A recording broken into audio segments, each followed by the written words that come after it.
Ok, on a fait l'essentiel les autres années déjà. Je vais juste parler d'un sujet. Donc on va sauter quelques passages parce que comme on s'en rend bien compte on n'aura pas le temps de faire tous les commentaires ensemble. Il y a une notion sur laquelle j'ai envie de parler. J'aimerais bien que vous l'ayez en tête le soir du Seder. Quand on arrive vers la fin de ma guide, donc quand on va dire le moment, on va dire les 10 plaies. Donc après, il y a plusieurs minagim. Hein. Chacun, il y en a qui versent dans de l'eau, etc. Bon, je ne vais pas rentrer dans le détail des minagim. On va dire les 10 plaies, Dam, Sfardea, Kini, Marov, Dever, Shekin, Barad, Arbe, Rocher, etc. Hein? Ok.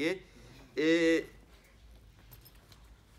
je dis donc, on va dire les plaies, à un moment, hein, il faut avoir l'idée que ces plaies-là, elles ne sont pas intervenues pour rien. Hachem, à chacune des plaies, il avait un but précis. Par exemple, je ne les ai pas toutes en tête là parce que je n'ai pas encore relu, mais par exemple pour le sang, ils me disent que, comme les Bnei Israël, d'ailleurs, il y a un d'entre vous qui m'avait posé la question, pourquoi Dieu il a envoyé le sang? Parce que les Égyptiens ont tout fait pour empêcher les femmes juives de se tremper au mikvé. Pourquoi? Pour qu'elles restent impures. Et normalement, pour se tremper au mikvé, il faut aller dans une source d'eau. Ça marche, une source d'eau naturelle, ça fait office de mikvé. Et grâce à ça, on se nettoie quelque part de la touma qui est inhérente au sang de Nida. Et comme eux les empêchaient d'accéder à cette eau et qu'ils les forçaient à maintenir leur état conséquent au sang, alors Dieu a fait pareil. Il leur a interdit l'eau et il a transformé ça en sang. Donc, etc. Je ne vais pas dans tous les détails. À chaque fois, il y a plusieurs raisons. Je vais m'arrêter sur les dernières plaies, les deux dernières. Makat Rocher et Makat Bechorot, ça fait partie des deux plaies. Enfin, Makat Bechorot, c'est l'objectif ultime. C'était la dernière de toutes, c'était la conclusion. Mais dans Rocher aussi, il se passe beaucoup de choses. Première chose à savoir sur Rocher, nous on voit, eux ne voient rien. Ok? Et on a vu qu'une des raisons pour laquelle Hachem a fait Rocher, c'est qu'on voit les trésors que cachaient les Égyptiens. Il faut savoir que Rocher, c'est la seule plaie qui a duré 6 jours. Ok? Normalement, les plaies durent 7 jours. À part Makat Bechorot qui va être qu'un instant, les plaies sont censées durer 7 jours. Et en fait, Rachamim se rend compte qu'il n'y a eu que 6 jours. Ouais. Ah oui, alors, Rocher, je rappelle que c'est l'obscurité, la 9e plaie. Et la dernière plaie, Makat Bechorot, la mort des premiers-nés. Ok? Chaque plaie durait d'habitude, Dam, le sang, ça durait 7 jours, Tzfardea 7 jours, etc. Tous les 10 plaies, 7 jours. À part les deux dernières, qui vont être minorées. 6 jours pour l'obscurité et une fraction de seconde pour la mort des premiers-nés. Et vous allez voir que là, on avait vu ensemble que, en réalité, la sortie d'Égypte n'est que le début de la délivrance. C'est pas la délivrance, c'est qu'un début. C'est une initiation.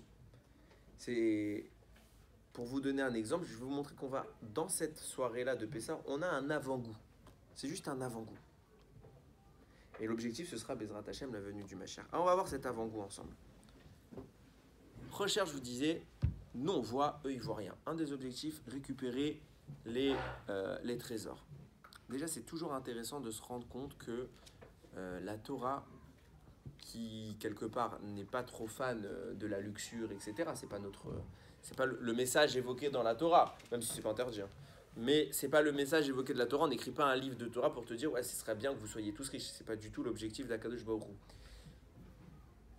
Et là, on parle d'argent. On insiste, il faut absolument que je leur donne de l'argent, des trésors. Il n'y a pas écrit d'argent, il est écrit avec un grand, un rouge gadol, des grands trésors, un grand héritage. C'est pas l'objectif de la Torah. C'est ça la promesse qu'Hachem il a fait à Abraham. Je vais donner de l'argent à tes enfants. Un trésor. Et il y a écrit, hein, à Kadosh Baruch Hu, il a fait l'obscurité pour pas que ce tzaddik d'Abraham vienne dire à Hachem, t'as tenu que la moitié de ta promesse. T'avais promis de les envoyer en exil et t'avais promis de leur donner de grandes fortunes en sortant. T'as tenu la première partie de la promesse, t'as donné l'exil, mais tu leur as pas donné les grandes fortunes. Pour pas qu'Abraham dans le ciel vienne se plaindre à Kadosh Baruch Hu que il n'a pas tenu sa promesse. Alors Hachem, il a fait l'obscurité pour qu'on puisse trouver les trésors et qu'on aille les récupérer à la sortie.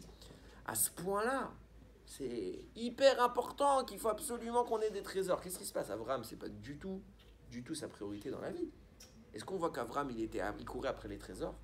Pas du tout. Et là, on voit qu'Hachem, il a peur qu'Avram vienne le critiquer. Deuxièmement, pourquoi l'obscurité? Comment ça se passe? Qu'est-ce qui se passe réellement quand on parle d'obscurité? Parce que Chachamim nous disent, d'où venait cette obscurité?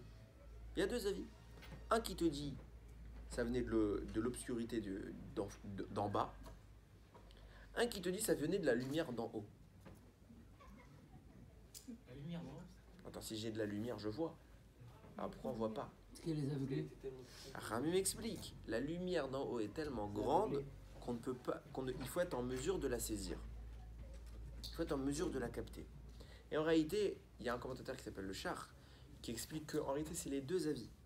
Pour les Égyptiens, c'était l'obscurité, mamash.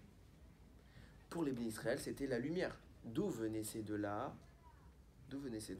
Quand il s'agit de sanctionner, ça venait du bas, et c'était quelque chose d'opaque, d'épais. Mais également, dans cette obscurité, il y avait de la lumière. Une lumière qui venait d'en haut. Et normalement, quand il y a de la lumière dans l'obscurité, elle est repoussée. Là, elle ne repoussait pas. Pourquoi? Parce que cette lumière, il faut être en mesure de la capter. Et si tu n'es pas en mesure de récupérer cette lumière, c'est ce qu'on appelle le Or HaGanuz, la lumière cachée qu'Akadosh Baruch Hu il a créée pour les tzadikim en tant que récompense. Si tu n'es pas en mesure de récupérer, bah, elle ne te fait rien, cette lumière qui est de l'obscurité ou pas, il fait noir. Cette lumière, elle est inutile. Elle serait utile que si tu es en mesure de la récupérer. Et pourquoi Akadosh Baruch Hu il n'a pas simplement laissé la lumière normale pour l'homme Israël, il leur a donné une lumière qui vient d'en haut? Réponse, nous disent Chachamim, lorsque Adam Arishon, le premier homme, il parvenait à accéder à cette lumière-là, il voyait d'un bout à l'autre du monde. Il n'y a rien de caché pour cette lumière-là. Tu vois tout ce que tu cherches, tu le trouves. Et c'est une lumière d'ordre spirituel. De là, on commence à comprendre une idée. Tout l'objectif de l'Égypte, c'était de récupérer un peu, de réparer les fautes des générations précédentes. On en avait parlé au moment des 4 vers. Les fautes engendrent une perte de Gdusha, une perte de sainteté. Imaginez la Gdusha, la sainteté, comme une boule de lumière. Quand tu fais une faute, il y a de la lumière qui s'en va, ça fait plein d'étincelles. Et elles se dispersent partout et elles sont cachées. Il faut aller les récupérer. C'est pour ça qu'on a fait l'exil de Ham Israël, des Bnei Israël, on a fait tout le tour du monde presque. Où il y avait des étincelles de Gdusha, on allait les récupérer. Et dans les endroits où il n'y en avait pas à récupérer, on n'est pas allé. Mais on est allé récupérer. Chaque fois, on a tourné des pieds. Regardez comment ça s'est fait notre histoire. On était dans un endroit, on était exilé. On allait dans un autre endroit, on était exilé. On allait dans un autre endroit, on était exilé, etc. etc. Qu'est-ce qui se passait? Chachamim te disent, on est dans un endroit, il y avait de la Gdusha récupérée, qu'on a perdue. On allait, on récupérait cette Gdusha avec nos mitzvot locales. Une fois qu'il n'y a plus de Gdusha à prendre, on s'en va dans un autre endroit. On a suivi ces étincelles. Quand on était en Égypte, c'était le même principe. Il fallait récupérer la Gdusha qui était enfouie dans les tréfonds de l'impureté égyptienne. Qu'est-ce qui se passe? On a passé 210 ans là-bas, on en a récupéré pas mal. Mais il en reste. Normalement, on aurait dû rester, on a expliqué plusieurs fois, on aurait dû rester plus longtemps. Hachem, il est un peu entre guillemets, obligé de dater le processus. Pourquoi? Parce qu'on est arrivé au niveau d'impureté le plus bas qui soit. Et si on était resté encore quelques secondes, vous connaissez tous cet enseignement qu'on a vu 100 fois, si on était resté quelques secondes, on pourrait plus sortir. Donc Hachem, il est entre guillemets, dans le moment où il accélère un peu la Géoula, il accélère notre délivrance, et il nous fait récupérer plus vite. Alors qu'est-ce qu'il te donne? Le Or HaGanuz, cette lumière cachée. Et pourquoi? Pour que tu puisses trouver les trésors cachés chez les Égyptiens. Mais si tu vois, tu n'as pas besoin de te déplacer, de rentrer chez eux. Pourquoi on doit rentrer chez eux? Réponse, on ne parle pas des trésors que matériels. Akadosh Baruch Hu, il avait besoin de leur donner le Or HaGanuz pour leur montrer, regarde, à tel endroit, il y a encore une étincelle à récupérer. Et il faut que tu te rendes sur place pour aller là. C'est pour ça qu'Akadosh Baruch Hu, il a donné au Ham Israël le Or HaGanuz, la lumière cachée. Et regardez, nous disent Chachamim, comment ça se fait que cette plaie, elle a duré que 6 jours, elle aurait dû durer comme toutes les plaies 7 jours, réponse du Midrash, elle a duré 7 jours. Et quand on était devant la mer, la veille de l'ouverture de la mer, toute la nuit, il y a écrit qu'il y a une nuée qui est intervenue, qui a séparé les Bnei Israël des Égyptiens. Il y avait d'un côté eux, d'un côté nous. Et la Torah te dit là-bas, chez les Bnei Israël, il y avait la lumière, tandis que chez les Égyptiens, il y avait l'obscurité. Pourquoi il y a l'obscurité chez les Égyptiens? Le 7e jour de la plaie de Chocher, c'était à l'ouverture de la mer. Pourquoi? C'était à l'ouverture de la mer. Il y a eu 7 jours de Rocher, 7 jours d'obscurité, 6 en Égypte, et un dernier qu'on a gardé. Pourquoi? Devant la mer. Mais pourquoi? Pour dire à la mer ne voulait pas s'ouvrir. Pourquoi? Parce qu'on devait rester encore en Égypte, et elle savait qu'on devait encore rester en Égypte. Vient Akadosh Baruch Hu lui dit, regarde, ils sont aujourd'hui complètement séparés des Égyptiens. D'un côté, il n'y a que de la lumière, d'un côté, il n'y a que de l'obscurité. Pour te dire quoi? Le Ham Israël a récupéré en 210 ans toutes les étincelles qu'ils étaient censés récupérer en 400 ans. Il n'y a plus de raison de les laisser. Hachem, il a hâté le processus. Aujourd'hui, les uns sont baignés de lumière, les autres sont absolument dans l'obscurité. Il n'y a plus de lumière chez eux. Ils ont tout récupéré. Et là, la mère, elle voit ça. Elle s'ouvre. C'était le signe pour convaincre la mère. On a récupéré tout. On a quelque part achevé un travail. Ce qui explique maintenant la notion qu'on va aborder dans Makat Bechorot, la mort des premiers-nés. Qu'est-ce que c'est que Makat Bechorot? Je vous ai déjà raconté l'histoire de Makat Bechorot. Donc tous les premiers-nés sont morts, et il n'y en a pas que les premiers-nés qui sont morts, on a vu qu'il y en avait des tonnes. Et la Torah te raconte là-bas que Akadosh Baruch Hu, il demande de faire une mitzvah. C'est quoi la mitzvah? Vous allez égorger un sacrifice, le Korban Pessah. Et une fois que quand vous égorgez, il va y avoir du sang, vous allez prendre ce sang, vous allez prendre un bouquet, alors c'était de l'hysope, vous allez tremper, et autour des portes, vous allez mettre le sang. Pourquoi? Et la Torah te dit pourquoi. Pour pas que le destructeur entre dans vos maisons le soir de Pessah. Qu'est-ce qui va se passer le soir de Pessah? Akadosh Baruch Hu, il a dit, on va venir, on va tuer tous les premiers-nés, donc il y aura le destructeur. Ne sortez surtout pas de chez vous. Restez dehors. Restez dedans. Et mieux que ça, mettez un signe. Parce que le destructeur, lui, ne reconnaît pas entre le bon et le mauvais. Donc lui, il voit quelqu'un, il le tue. S'il est là, il va vous tuer. Comment il va savoir qui il doit tuer, qui il ne doit pas tuer? Ceux qui ont le signe sont protégés. Ceux qui n'ont pas le signe ne sont pas protégés. Question de base. Je t'écoute dans 2 secondes. Si dans les questions que je dis, il n'y a pas ta question, tu me dis, ok? Question de base. Si un Égyptien, il met du sang, il est protégé ou pas? Bah non, ils sont morts. Même ceux il y en a qui ont fait. Ils sont morts. Donc tu vois bien que le sang, il n'a pas du tout été indicateur. Deuxièmement, si un Égyptien se réfugie chez un Juif qui a le signe, il meurt ou il meurt pas? Il meurt. Donc tu vois bien que même chez ceux qui vraiment ils avaient le signe et qui ne devaient pas mourir, il est rentré. Donc c'est qu'il reconnaît ou il ne reconnaît pas. Donc ça ne sert à rien le sang. Troisièmement, ça voudrait dire quoi? Si quelqu'un, c'est un Juif, il sort dehors pendant Makat Bechorot, pendant la mort des premiers-nés. Le mec, c'est un gars bien, il doit vivre, il n'a rien fait de mal. On va le tuer injustement, parce que sous prétexte que le méchant, le destructeur, il est là, alors on va tuer même quelqu'un d'injuste? Réponse non. La mort injuste n'a jamais existé. La justice est une notion indiscutable et éternelle. Dieu est parfaitement juste. Il tue jamais, il retire quelqu'un de ce monde alors qu'il doit vivre. Impossible. Donc qu'est-ce que veut dire tout ce texte? Mieux que ça. Hachem précise, qu'on soit clair, c'est personne d'autre que moi personnellement qui vais faire la plaie. Donc c'est pas un destructeur, c'est qui? C'est Dieu. Donc il est clair que lui il peut rentrer partout. Bah alors pourquoi tu as besoin du sang? À quoi sert ce sang? Oui. Vous avez dit que le destructeur il va reconnaître personne, il va tuer tout le monde. Tout celui qui n'a pas le signe. Donc les premiers-nés. Ouais. C'est pas que les premiers-nés, c'est tout le monde. Non. Il a, dans la liste, ça veut dire qu'il aura tué que les premiers-nés, qui devaient mourir. Mais tu renforces ma question. Tu m'as fait rappeler une autre question que j'avais oublié de vous dire. Quelqu'un qui n'est pas premier-né, parmi le Ham Israël, il n'est pas en danger, puisque c'est que les premiers-nés. Donc nous, si nous ne sommes pas premiers-nés, on aurait eu le droit de sortir alors? Pourquoi personne ne sort? Ah, ferme les yeux 2 secondes. En plus, Raham, il te dit ça a duré une fraction de seconde avant les premiers. Je vais t'expliquer comment ça s'est passé. Une fraction de seconde, ça va, le reste sort. À la limite, Hachem, il te dit, en plus, Moshe, il a dit à minuit. Ça s'est passé à minuit, à Chatzot. Pas minuit actuel, hein, moitié de la nuit. Ok? Dis au Ham Israël, ne sors pas aux alentours de Chatzot, parce qu'on ne sait pas exactement c'est quand Chatzot, à la limite. Mais avant et après, on s'en fiche, sors. Non, tu restes enfermé chez toi, premier-né, pas premier-né, signe et tout. Oui. Pourquoi du sang? crois pas à autre chose que du sang. Alors, le sang, il y avait une raison. On avait expliqué que c'était en rapport avec le fait qu'on ait trempé le sang de Yosef, et que c'est dans la vente de Yosef, etc. Mais en attendant, qu'est-ce qui se passe ici? C'est quoi cette histoire des premiers-nés? T'as une question? Ouais, si il y a un juif, pas premier-né, il sortait pendant qu'il y avait. Alors, il est en danger. On te dit qu'il est en danger. Il meurt. Alors, on va voir qu'est-ce qui se passe. Le Oznaïm, la Torah, il explique comme ça. Comment Akadosh Baruch Hu, il a fait la mort des premiers-nés? Il est apparu. Point. Il s'est dévoilé. Et chaque premier-né a une étincelle de Gdusha, de sainteté particulière. Et la Gdusha d'Hachem attire la Gdusha.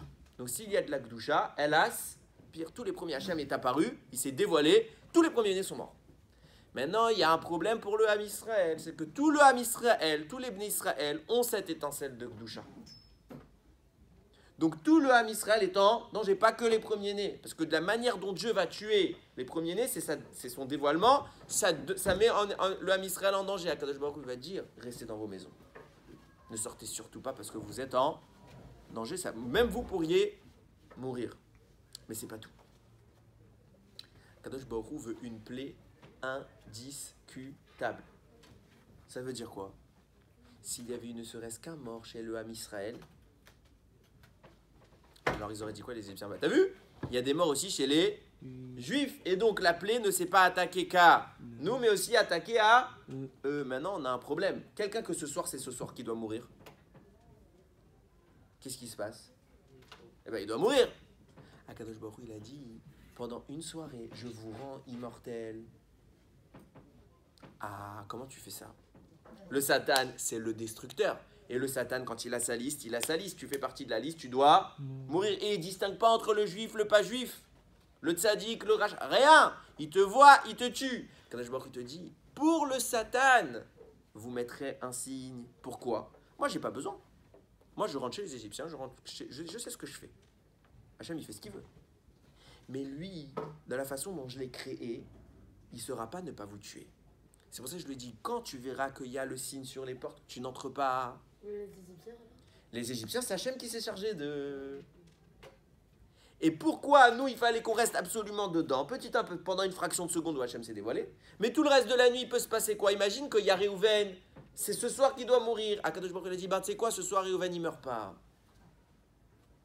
Il devient une soirée, le lendemain peut-être, mais ce soir, immortel. Pendant une soirée, non. Simplement, Hachem, il a fait la plaie des premiers-nés. Et le Satan, il continue à faire son travail. Quand il y a quelqu'un qui doit mourir, il le tue, tout simplement. Comme toute l'année. Il n'a pas fait une plaie, le Satan. Il a continué à retirer les neshamot de gens qui doivent quitter ce monde. Mais si, dans sa liste, il y a ne serait-ce qu'un juif qui meurt, les Égyptiens, ils auraient dit, ah, c'est pas Akadosh Baruch Hu, il n'y a rien de miraculeux. Du coup, Akadosh Baruch Hu, je t'écoute dans 2 secondes. Du coup, Akadosh Baruch Hu, il a protégé le Ham Israël pendant une soirée du Satan. Il n'y a plus d'emprise. La mort n'a pas d'emprise pendant une soirée. Je t'écoute. Pourquoi il a dit au Satan, dès que tu verras une maison avec du sang dessus, tu vas pas les tuer? Pourquoi il lui a pas dit directement, ce soir, Il les sait enfants, pas, tu les touches pas? c'est ça qu'il a dit. Je ne sais, le Satan, comment il a été créé, ne distingue pas entre le rachat et le tzaddik. Ça, c'est son état. Il a une liste, il a un nom, il a une neshama à récupérer, il la prend. Il peut distinguer quand il y a du sang sur une maison. Mais il peut voir le sang. Il peut, comment je te... En clair, il aurait pu dire autre chose. Je sais pas, mettez du sang sur vous. Ok? Il a dit dans ces maisons, tu rentres pas. Et c'est pour ça qu'on a appelé cette fête Pessar. Parce qu'on est Hachem est passé par-dessus les maisons. Pessar, c'est la soirée où c'était un soir, mais on était immortel. Celui qui respectait Torah au mitzvot, la consigne d'Akadosh Baruch Hu, il est immortel. Ouais. Est-ce que cette nuit, elle est toujours valable aujourd'hui? J'y viens. Est-ce que cette nuit, on est encore immortel? Bien sûr que non. Mais elle s'appelle l'El Shimurim, une nuit de protection. On a une protection particulière. On a une protection particulière. C'est quoi? Je vous répète, ce qui se passe à Pessar, numéro 1, année de la sortie d'Égypte, se passe tous les Pessars. Tous les Pessars, on revit les mêmes forces. Celui qui sait réellement vivre ces forces-là, en effet, il pourrait sans doute se détacher de la mort. Mais c'est pas ça qui m'intéresse. C'est d'expliquer ce que je vous disais tout à l'heure. Regardez comment Akadosh Baruch Hu il a fait les choses. Une fois qu'on a fait Makat Bechorot, la mort des premiers-nés, il t'inscrit déjà dans l'idée de début d'immortalité. On est arrivé devant la mer, il a dit, ils ont récupéré toutes les étincelles. On a terminé. On a fini le travail. Ça, c'est le début. C'est un avant-goût du Mashiach. Qu'est-ce qui se passe à Mashiach? On aura récupéré toutes les étincelles qu'on a rééparpillées ensuite. Et surtout, qu'est-ce qu'on nous promet à Mashiach? Il n'y a plus la mort. Il n'y a plus la mort. L'état qu'on vivra à la fin des temps, on l'a déjà vécu à Pessah, première année. C'est pour ça qu'on abonde dans les commentaires de Pessah. C'est pour ça qu'on insiste sur Pessah. C'est le début du Ham Israël. C'est le début d'une évolution d'un peuple qui n'évolue pas qui ne se développe pas dans la dimension standard, mais qui est au-dessus. C'est pour ça que nous, notre mois de référence, c'est pas le premier mois de Rosh Hashanah, qui est en mois de Tishri. Notre mois de référence, c'est Nissan. Le mois de Pessah. Pourquoi? Parce que dans le mot Nissan, il y a Nes, il y a le mot miracle. C'est la notion du surnaturel. Nous, on ne s'inscrit exclusivement dans le surnaturel et jamais dans le naturel. L'objectif, réparer, s'améliorer jusqu'au moment où la Géoula, elle, arrive.